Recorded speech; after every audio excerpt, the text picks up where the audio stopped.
So I got offered the fight on this card. I had a very good, nice offer from Netflix, but UFC had other plans for me. They said, no, we're gonna use you, and we're gonna break the news here first on this podcast, who they want me to fight and when they want me to fight and where they want me to fight. I was talking to Nikisa. I get along very well with Nikisa, and but love for him for even thinking of me and calling me up, but it just it didn't work out. So I had the first offer before they gave it to Nate. It was me, and I desperately wanted to take the fight, but UFC has a good plan for me. They told me the plan. I like it, and we're gonna see it through now. Coming back now, Shit, let's go. I'll show you guys the message from Hunter, where it says "Welcome back home." I had a good long talk with Hunter. There's a nice little deal for me there, so I'm gonna take it. Hell yeah. We don't know who I'm fighting yet, but we have like 3 good candidates there. Did you say weight class? 170. Okay. Yeah. Shout out to Hunter, shout out to Dana. Thank you guys always for The complete and final card for the MVP MMA event on Netflix has been officially unveiled. While the main card was already stacked with major names, concerns about the undercard quality have been put to rest. Tuesday's announcement revealed a full debut MMA card on Netflix, featuring numerous recognizable fighters. Former UFC contender Makhachev, who had hinted at his participation, will face X1 Championship flyweight king Adriano Moraes. Ex-UFC heavyweight champion Junior Dos Santos joins the lineup against Rubelli, Spain. The card also showcases former Bellator champion Jason Jackson versus UFC and Bellator veteran Lorenz Larkin in a welterweight battle. Former KSW champion Saladin Parnaeus squares off against Kenneth Cross, while Alex Pereira's sister Aline Pereira takes on Jade Masson Wang. Additional matchups include David McGowan versus Albert Morales, Namo Fazil against Jake Babian, and Chris Avila facing a yet-to-be-determined opponent. The MMA community's response has been overwhelmingly positive. Fans are declaring that the UFC should be concerned, as Netflix enters strong with an explosive inaugural event. Many believe this won't be a one-time occurrence, and that Netflix is positioning itself for a serious run at MMA prominence. Comments praise the card as superior to recent UFC offerings, highlighting the blend of legend fights for casual fans, prime fighters like Makhachev and Parnasse, and rising prospects like Fazil. The excitement is palpable, as Dana White faces legitimate competition that might force the UFC to improve fighter compensation. Jorge Masvidal's UFC return appears imminent after receiving an offer for the Netflix card featuring Ronda Rousey versus Gina Carano on May 16th, but the UFC intervened, expressing their intention to bring him back to their organization instead. Okay, I mean, look at the middleweight division now. Khamzat was a very active guy coming up, smoking everybody, fighting multiple times. I think twice in a month, even at one point. And now that he's champion, I'm not sure what the deal is. Is it visa issues? Is it injuries? I'm not sure. But now he's got a fight coming up. But the last active champion was me. The last guy who put on the line, regardless, every time called out the best was me.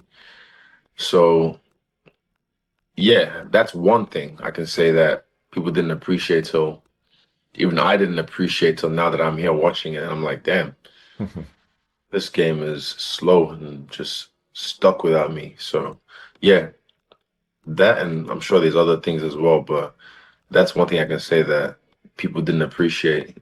Even I might not have appreciated was how active I was and how much I gave to the game while I was here or while I was holding the belt. Israel Adesanya has voiced his displeasure with the current trend of inactive UFC champions who defend their titles once yearly or even less frequently, causing entire divisions to stagnate. During a recent ESPN MMA interview with Brett Okamoto, Adesanya specifically called out champions like Khamzat Chimaev for their inactivity. He positioned himself as one of the remaining truly active champions in the UFC landscape, contrasting his approach with the current crop of title holders who seem content with minimal activity. More than they were offering. Of course, John deserves that. What are you talking about? John been in this organization for how long? John been a champion since he was 23, I believe. Yeah. Which is, 15 years or over 15 years? If there is somebody that deserves something nowadays, like just even to pay him tribute, is John Jones. John Jones needs to get paid, maybe not only for the fight that he's fighting, but for what he have done for the sport, for where he have taken the sport to.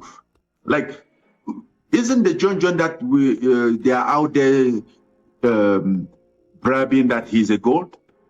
Man, if the GOAT is not respected, then who should be respected? I worry if the GOAT is being treated like that. Alex Pereira has extended a classy message of support to Israel Adesanya before his upcoming Saturday fight against Nassourdine Imavov. Through an Instagram video featuring their previous encounter where Adesanya knocked him out, Poatan wrote a heartfelt caption acknowledging their shared octagon history. He credited that defeat with teaching him valuable lessons that fueled his evolution as both a fighter and person, helping him mature and reach higher levels in sport and life. Despite their rivalry, Pereira recognizes the dedication, pressure, and sacrifice required to compete at the highest level. His message wished Adesanya focus and success while emphasizing their mutual growth and continued evolution at the sport's pinnacle. We part ways since January. Oh. And yeah, it was since January. And then I think I wanted to also give them a better way, like to come up with something, because that was their decision to part way, not mine.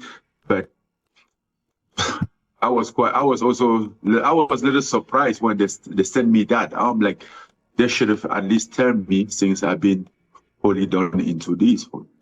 You know. You didn't know that was coming out? No, I didn't know. I found it very little weird that after all this time, they didn't even come back to me and say, okay, we're gonna now announce it. It was people, they didn't even tell me. Like, people just sent it to me. I just saw it out there. I wasn't aware at all. Wow. Manel Kape must settle an old score before earning his potential title shot as the UFC flyweight division's hierarchy becomes clearer. With newly crowned champion Joshua van der Linde preparing to defend against Tetsuro Kato at UFC 327 next month, several contenders are building strong cases for future opportunities.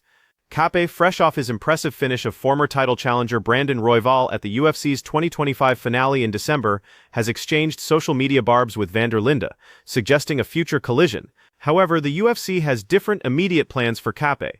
Multiple reports confirm he'll headline UFC Vegas 119 on June 20th at the UFC Apex against former Bellator bantamweight champion Kyoji Horiguchi, who's in his second UFC stint after competing in Rizin and Bellator from 2017 to 2024.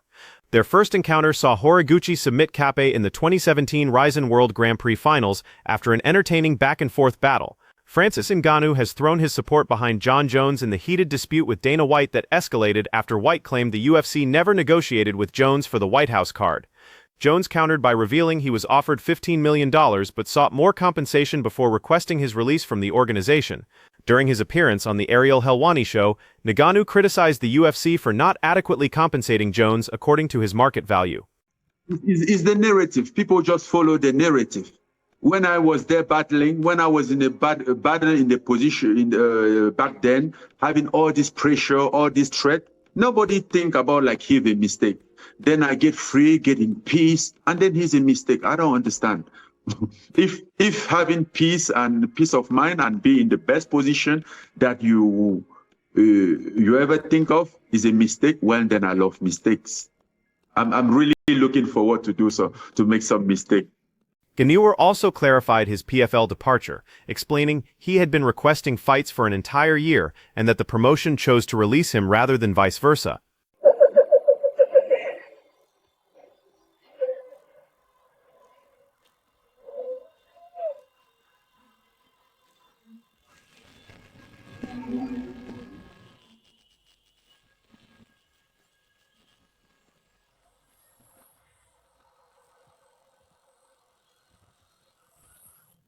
The former heavyweight champion addressed critics who labeled his UFC exit a mistake, firmly stating it was actually the best decision of his life. Colby Covington admits that diving into politics was a significant error in judgment. Earlier this month, Covington was stunned to discover his exclusion from the UFC's White House card, despite being one of President Trump's preferred fighters. For nearly a decade, Covington built his persona around political commentary, elevating his profile while alienating numerous fans. That chapter appears to be closing as Covington told Bloody Elbow he's finished with politics, explaining his love for Trump while clarifying he's not genuinely political. He announced fans won't see him campaigning or actively participating in political activities going forward, calling politics a dirty game where loyalty goes unrewarded. His previous gubernatorial and congressional aspirations in Florida have been abandoned in favor of focusing on his American beer business and personal peace. He acknowledged that prioritizing America over UFC training was career suicide, particularly before his Buckley fight, though he believed Buckley's limitations would prevent any damage despite his lack of preparation. Reflecting on the situation, Covington realized being excluded from the White House card wasn't as significant as initially thought, admitting he shared too many details when emotions ran high. Charles Oliveira received a hero's welcome returning to his hometown of Guarujá with the BMF belt, celebrated with a parade honoring Du Bronx's achievement.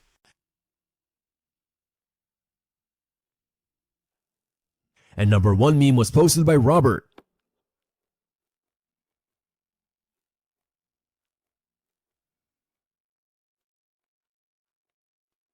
Speculation has become reality as Conor McGregor confirms ongoing UFC negotiations for his 2026 return, with developments suggesting significant progress toward an International Fight Week comeback. The Irishman verified the rumors through a characteristic social media post Wednesday, declaring his confident return to combat sports with his typical bravado and colorful language. His message mixed threats, affection for fans, and demands for maximum compensation while expressing excitement for his comeback and mentioning Paramount+. The notorious fighter emphasized his readiness and anticipation for returning to action after his extended absence. Islam Makhachev's first title defense appears finalized after months of speculation regarding potential opponents including Ian Gary, Michael Morales, and Kamaru Usman. His manager Ali Abdelaziz confirmed to TMZ Sports that a fight against the #1 contender is officially scheduled for July. Abdelaziz revealed that Islam was offered a different welterweight main event but chose the July date due to a hand injury.